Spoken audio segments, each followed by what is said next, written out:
मुंबई के पुराने हिस्से की एक संकरी गली में खड़ा था 5 मंजिला जर्जर सा अपार्टमेंट शिवपुरी एनक्लेव। रात के करीब 11 बजते ही उसकी सीढ़ियां अजीब तरह के सन्नाटे में गूंजने लगती थीं। इसी इमारत की तीसरी मंजिल में नया किराएदार राकेश रहने आया था। पहला दिन बिल्कुल सामान्य गुजरा, लेकिन रात होते ही सीढ़ियों से धीमे धीमे कदमों की आहट और हल्की सी फुसफुसाहट सुनाई देने लगी। उसने दरवाजा खोलकर आवाज लगाई, कोई है?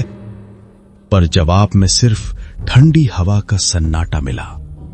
अगले दिन नीचे रहने वाले बुजुर्गों ने उसे चेतावनी दी कि तीसरी मंजिल की सीढ़ियों पर रात को मत जाना।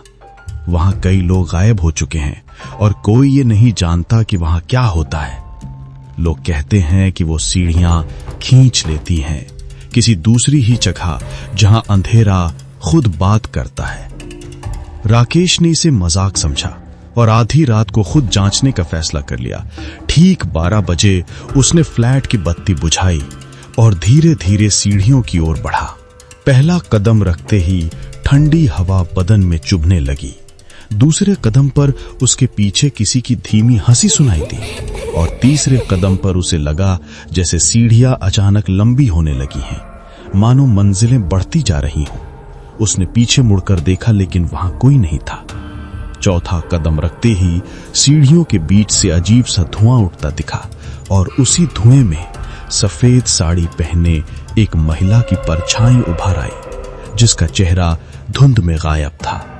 फुसफुसाहट आई, आओ। राकेश रुक गया।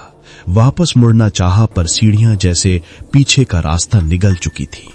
वो जहां भी कदम रखता वही साया उसके सामने आ जाता, जैसे उसे वहीं फंसाना चाहती हो। हवा तेज होती गई, दरवाजों की कर्कश आवाजें गूंजने लगी। राकेश ने अपने मोबाइल का फ्लैश ऑन किया और रोशनी पड़ते ही उस महिला का चेहरा साफ दिखा। खाली आंखों के गड्ढे और एक ठंडी बेजान मुस्कान जैसा कुछ, जिसमें कोई भाव नहीं था, सिर्फ खालीपन। घबराकर उसने भागने की कोशिश की, लेकिन सीढ़ियां उसके कदमों के साथ बदलने लगी। हर मोड़ पर वही महिला खड़ी मिलती। उसका चीखना भी मानो हवा में दब गया। आवाज कहीं पहुंची ही नहीं। अगली सुबह अपार्टमेंट में सन्नाटा था। राकेश का झोला नीचे मिला और उसके जूते तीसरी मंजिल के पास पड़े थे, लेकिन राकेश खुद कहीं नहीं था। और आज भी ठीक रात 12 बजे तीसरी मंजिल की सीढ़ियां फिर वैसी ही हल्की आवाज करती हैं, कदमों की आहट, धीमी फुसफुसाहट।